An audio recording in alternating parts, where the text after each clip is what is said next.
নবম দশম গণিত অনুশীলনী 3-5 22 নম্বর অঙ্কটি ক, খ ও গ এর মধ্যে 260 টাকা এমনভাবে ভাগ করে দাও যেন ক এর অংশের 2 গুণ, খ এর অংশের 3 গুণ এবং গ এর অংশের 4 গুণ পরস্পর সমান হয়।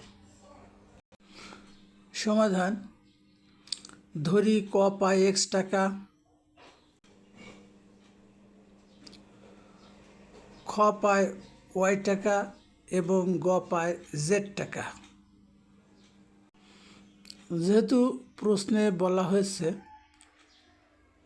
ক এর অংশের দ্বিগুণ, খ এর অংশের 3 গুণ সমান এবং z এর অংশের 4 গুণ পরস্পর সমান, সুতরাং আমরা লিখতে পারি 2x = 3y = 4z।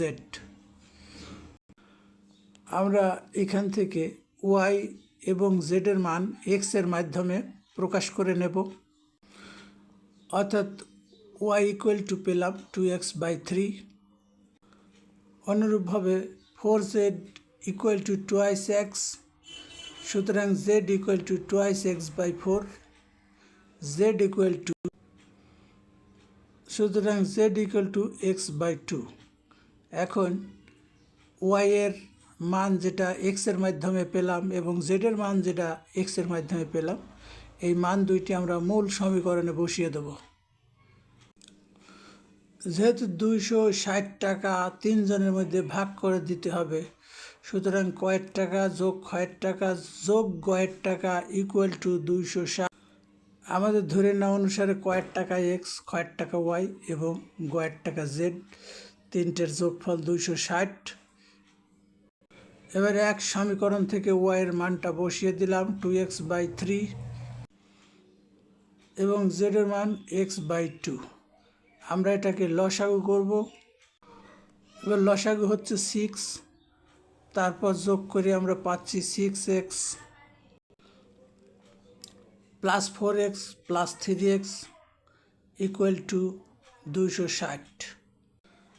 আমরা যোগ করি 6x + 4x + 3x = 13x, নিচে আছে 6,